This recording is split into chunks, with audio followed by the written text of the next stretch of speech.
So here we are, lead magnet design and development. This image can be found in the workbook, and I like this image, which I created because to me, it represents the absolute fundamental aspects of a funnel.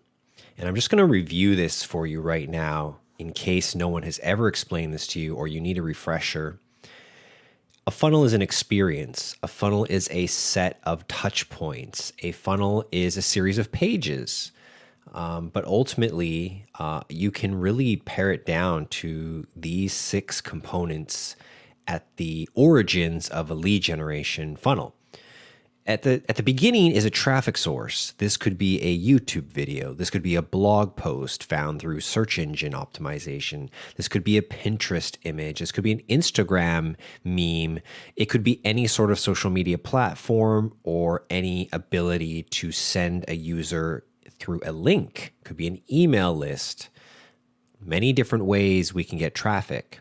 But ultimately, when you're using a funnel, the goal is to take all of that traffic and point it to a single page. There has to be one goal in mind that you would like to achieve above all else. And I'm going to tell you right now, for most businesses, it should be to generate email addresses. There is so much value in getting someone's email address. Not only can you continue to sell and market to them through the email channel, but even more importantly in 2020, the real value of an email address is the ability to target that person on Facebook by obtaining their email address. So we can create custom audiences in Facebook based off an email list. And if we gather that email list from a lead magnet, we are going to have a lot of success with our marketing. So as we drive traffic to the squeeze page, our goal and our only goal is to get the user's email address and exchange with them some sort of a lead magnet product. The simple reason we use a lead magnet is to increase the conversion rate of that email opt-in. Because we value the email information so much, we are willing to give away a chunk of value to the prospect in exchange for their contact information. And the truth is, you should try and provide as much value as possible with the lead magnet. The lead magnet exists to increase leads. So we want to be forthcoming. We want to be generous. We want to be very value driven because the lead magnet is at the very top of the funnel. If we can do a great job of expanding and increasing our ability to convert people at this email opt-in, it's going to pay dividends throughout the rest of the system. So once that lead magnet is beginning to be delivered, we would then send that user to a secondary page, right? So that lead magnet is going to be delivered through email most likely, but you can also send them to a page right after they give their email. Now, if you know someone wants that lead magnet and you've designed that lead magnet so that only your prospect would desire to read it, which is a key component of designing lead magnets, you will know the mental status of that user. You will have a sense of the problem they are trying to solve. Therefore, it is a very good opportunity to go for an upsell. There is no better opportunity than right after an email opt-in to make an offer. And that offer should be dramatically discounted because it's the first purchase this user is likely to be making.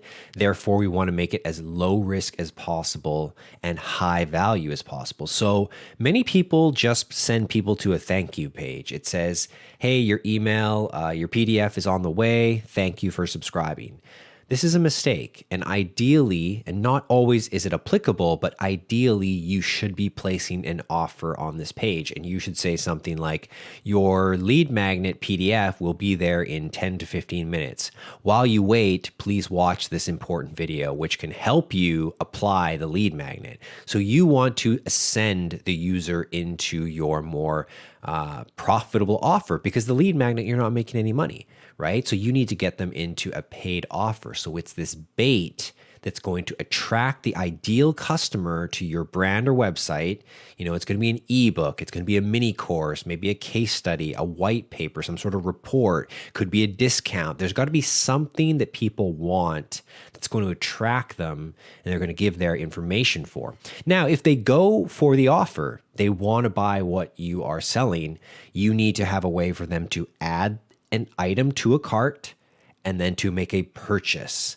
And if you can complete these steps, you are absolutely on your way to making more money, to selling better than the average person. You're going to understand these core elements of selling. It's just so important that you realize, I need a way to get traffic. I need to focus them on a single page. Let me exchange something. And let me add another insight here. You need to exchange something right off the bat, because you spend all this time getting people to your website. And if you don't capture their email, they may never come back again. You may never find them again. Now, luckily, you can also track them with a Facebook pixel. Doesn't necessarily mean they're as warm, however. Just because they went to your website and maybe they leave, the people who download the lead magnet are much, much warmer than someone who just visits the page. And in fact, that's this self-qualification period, right?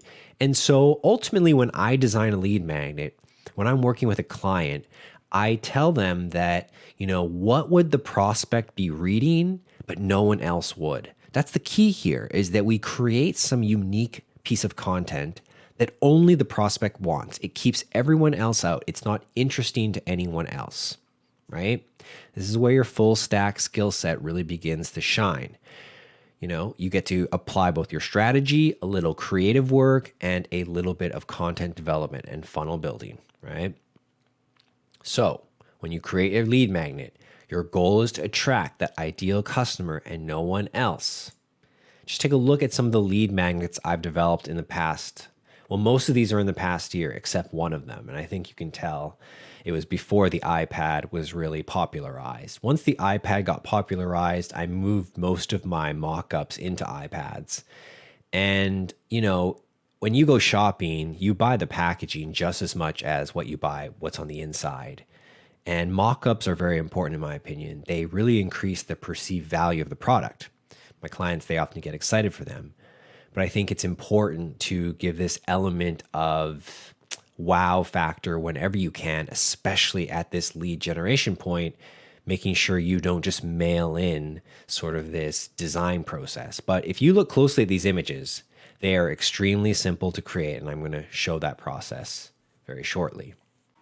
Hey, thanks for watching that video. That video is actually a direct pull from my full stack digital marketing masterclass, where I've got 100+ videos on mastering the art and science of digital marketing, taking your skills to the next level, becoming a freelancer, consultant, agency owner, whatever is in your future. This course is going to help you. So go to richandniche.com/masterclass to get all the details. We've got a lot of bonuses over there as well. Get it while it's still available. If you like this kind of video, make sure you like it. Leave me a comment below if you'd like to see other topics. And of course, subscribe if you want to get my regular videos. See you in the next video, guys. Thanks for watching. Have a great day.